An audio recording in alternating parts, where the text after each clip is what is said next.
معاشرے کا حال دیکھ رہے ہیں کیا ہو رہا ہے معاشرے. یہ صرف قرآن اور حدیث سیدہ سے دوری کا، قرآن و سنت سے دوری کا نتیجہ. ایک اور حدیث رواہ البخاری والمسلم فی صحیحین، اس حدیث کا آپ کو امام بخاری امام مسلم نے صحیحین میں نقل فرمایا.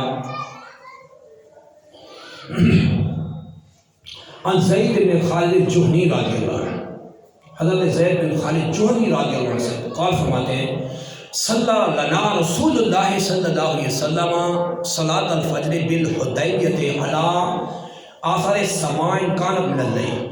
فرماتے ہیں اللہ کے رسول مکرم صلی اللہ علیہ وسلم نے ہمیں حدیبیہ کے مقام پہ فجر کی نماز پڑھائی علی آثار السماء کانت من اللیل، اس رات جس رات بارش ہوئی تھی، آسمان کے اثر یعنی جس رات بارش ہوئی دن جو صبح ہوئی تھی، اللہ کے رسول صلی اللہ علیہ وسلم نے نماز فجر حدیبیہ میں پڑھائی. آگے فرماتے ہیں فلما انصرف اقبل علی الناس، جب سرکار صلی اللہ علیہ وسلم سے فارغ ہوئے لوگوں کی طرف متوجہ ہوئے فقال، ارشاد فرمایا هل تدرون ماذا قال ربكم، اے صحابہ تم جانتے ہو تمہارا رب تمہیں کیا فرماتا ہے؟ قالوا اللہ رسول اعلم، صحابہ کرام نے عرض کی اللہ اور اس کا رسول جانتے ہیں. یہ صحابہ کا عقیدہ تھا، اللہ اپنے علم ازلی سے جانتا ہے اور اس کا رسول رب کی اطاعت سے جانتا ہے. یہ حدیث کے الفاظ ہیں، صحابہ کا یہ عقیدہ تھا. تب یہ حدیث میں ہے اللہ رسول اعلم، اللہ اس کا رسول بہتر جانتا.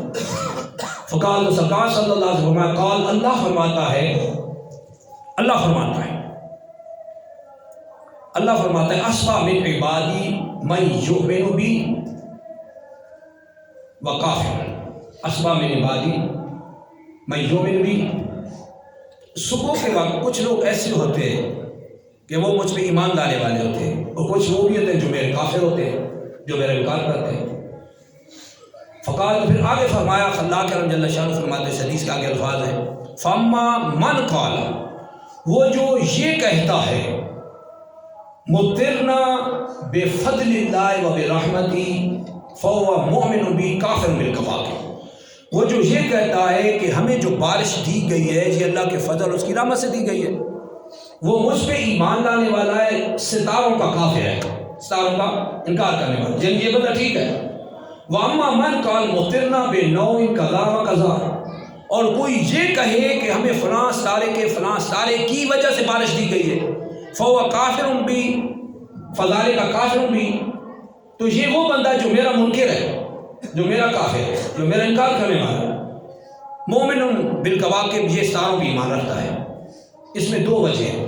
ایک یہ ہے کہ کوئی بندہ یہ تصدیق کرے کہ جو بارش ہوتی ہے ستاروں کی وجہ سے ہوتی ہے، اس کا ریزن ستارے ہیں، ٹوٹلی مؤثر حقیقی نعوذ باللہ ستارے ہیں، ستاروں ہی نے بارش برسائی ہے، تو وہ بندہ دار اسلام سے فوراً خارج ہو جائے گا.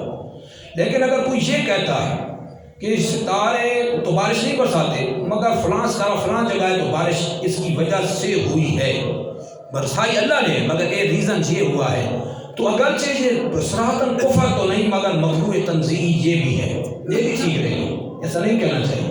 لہذا محکمہ موسمیات والے جو کہتے ہیں وہ انتہائی احتیاط والی بات کرتے ہیں کہ انشاءاللہ کل بارش کا امکان ہے. یہ الگ چیز ہے، یہ سے بالکل الگ ہے کہ بارش ممکن ہے، ہو سکتی ہے. انہوں نے یہ نہیں کہا ہوگی، اگر وہ قطع کہنا ہوگی تو دار السلام سے نکل جائے گا، لیکن ایسا کبھی کوئی نہیں کہتا. امکان، آلات کی وجہ سے، سائنسی آلات کی وجہ سے امکان، تو یہ امکان کی حد تک درست. لیکن وہ یہ کہتے ہیں بارش ستاروں کی وجہ سے ہوتی ہے، جیسے کافر مشرکین دار جہل میں کہتے تھے زمانے جاہلیت میں، تو پھر تو صرف کھلا کفر ہے. اور اسی بات کو اللہ نے اس حدیث میں بیان کیا. آگے ایک اور حدیث مبارکہ رواہ احمد بن حنبل فی مسند، اسی بات کو احمد بن حنبل نے اپنی مسند میں نقل کیا. وابو داؤد سلیمان بن اشعث السجستانی فی سنن، امام ابو داؤد سلیمان بن اشعث السجستانی نے اپنی سنن میں نقل فرمایا. عن ابی ہریرہ رضی اللہ عنہ قال رسول اللہ صلی اللہ علیہ وسلم، حضرت سیدنا ابو ہریرہ رضی اللہ عنہ سے فرماتے ہیں اللہ کے رسول مکرم صلی اللہ علیہ وسلم نے ارشاد فرمایا من اتل کوہان، جو کسی نجومی کے پاس جائے، نجومی کے پاس، جادوگر کے پاس، فال ڈالنے والے کے پاس، ایسے لوگ بیٹھے ہوتے ہیں، ان کے پاس جائے اور سرکار صلی اللہ علیہ وسلم فصدقہ ما یقول، اور وہ جو نجومی تھا، کاہن تھا، جادوگر تھا، جو بھی تھا، اس نے جو کہا وہ جو کہتا ہے یہ اس کی تصدیق کر دے. سوال کرنے والا وہ جو پوچھ رہا ہے وہ کہتا ہے اس نے کہا یہ ہے، اور یہ آگے کہتا ہے بالکل تم نے سچ کہا۔ تو سرکار صلی اللہ علیہ وسلم فرمایا او عطا امرتو حائضہ، جو ایام مخصوصہ میں اور اپنی عورت کے قریب جائے، مینسس کے دن میں اپنی عورت کے قریب چلا جاتا ہے، یہ حرام ہے۔ اور آگے فرمایا عطا امرتو فی دوبر، یا عورت کے پچھلے مقام میں چلا جائے، تو سرکار صلی اللہ علیہ وسلم فرمایا فقط باریا مما انزل علی محمد صلی اللہ علیہ وسلم، تو وہ اس قرآن سے بری ہو گیا جو محمد صلی اللہ علیہ وسلم پہ نازل کیا گیا۔ کیا دیکھیں آپ کوئی تصدیق کرے، اس طرح کے جو عامل بیٹھے ہوتے ہیں، نجومی بیٹھے ہوتے ہیں، ان کی بات کو سچا کر کے صوفی کا مانے تو دراصل سے نکل جائے گا، یا مخصوص ایام میں عورت کے پاس چلا جائے تو حلال سمجھ کے چلا جائے تو وہ بھی دراصل سے نکل جائے گا، لیکن حلال سمجھ کے نہیں کہتا، جہالت کی وجہ سے یا نادانی کی وجہ سے کرتا ہے تو پھر بھی حرام ضرور ہے۔ اور اس طرح کے مقامات شریعت نے واضح کر دیے۔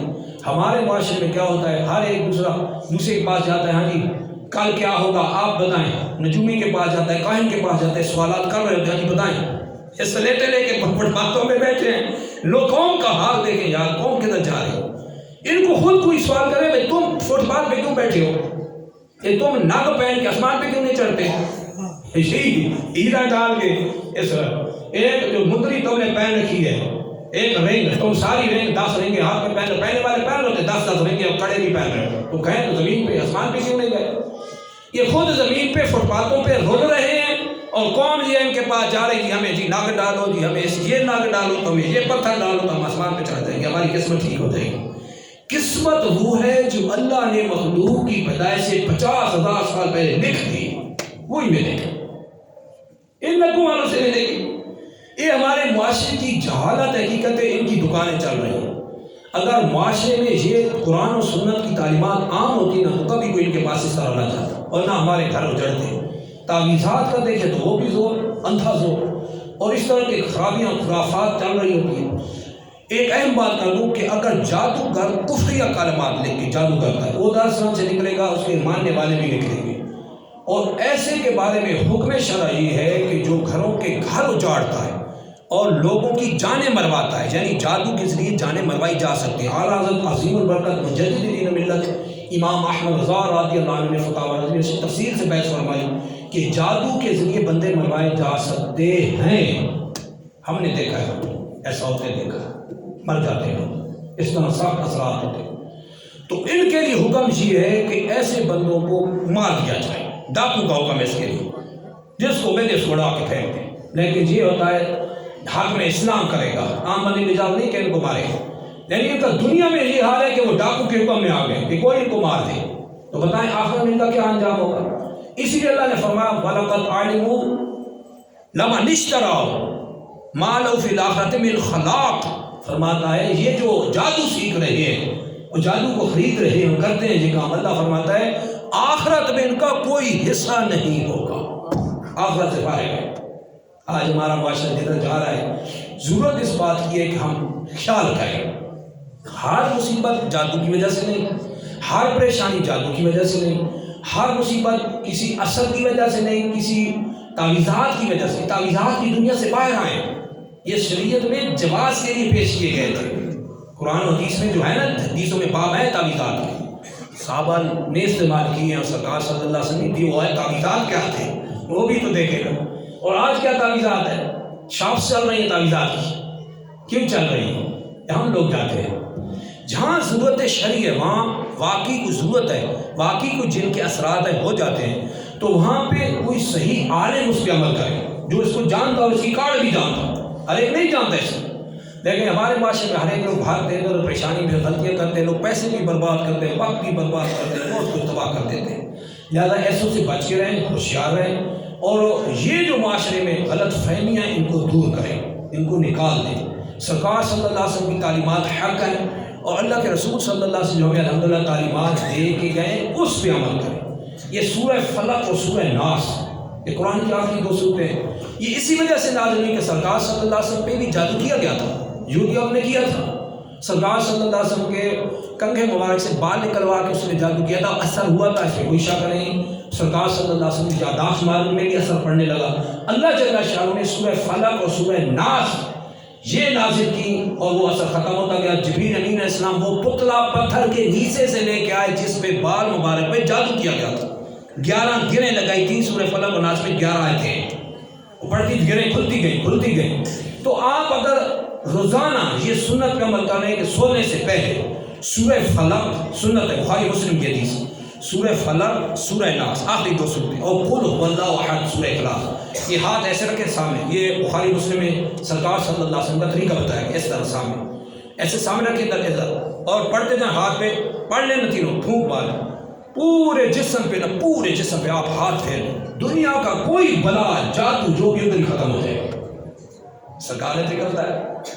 اور کچھ نظریں لگ جاتی ہیں، نظر بھی ہے، العین حق، سرکار فرماتے ہیں نظر حق ہے، نظر سے دیوار پڑ جاتی ہے، اور نظر کا اثر بہت تیز ہوتا ہے. حدیثوں میں جہاں تک کہا گیا کہ اگر تقدیر پہ کوئی شے غالب آ جاتی تو انسان کی نظر آ جاتی. اتنے بھی حدیث کا الفاظ ہے، نظریں بھی لگ جاتی ہیں. اس کے لیے تعلیمات یہ ہے کہ نظر لگانے والے کو چاہیے کہ پہلے کہے ما شاء اللہ لا حول ولا قوت الا باللہ. بہت خوبصورت ہے ما شاء اللہ لا حول ولا قوت الا، بہت اچھی چیز ہے. ما شاء اللہ لا حول ولا قوت الا، بہت اچھا گھر ہے، کوئی بھی چیز ہے تو پہلے ما شاء اللہ لا حول ولا قوت الا باللہ ہے. حدیث میں ہے کہ وہ نظر نہیں لگے گی. ہم لوگ نہیں پڑھتے، ہم ایسی کہ نظر لگ جاتی ہے. پھر نظر کی کاٹ ہے، بہت آسان ہے، بخاری مسلم میں سرکار نے وہ تعلیمات دی. بسم اللہ رقیقا اللہ یشفیکا من کل دان یؤذیکا من شر کل نفس او عین حاسد اللہ یشفیکا بسم اللہ. یہ آپ 3 بار پھونک دیں پڑھ کے، ادھر ہی نظر جوش ہے ادھر ہی ختم ہو جائے. اور حدیث کی گارنٹی ہے اس میں. اللہ کی بارگاہ میں ہمیں حق سے حق کو جانے کی توفیق عطا فرمائے. واخر دعوانا الحمد للہ رب العالمین.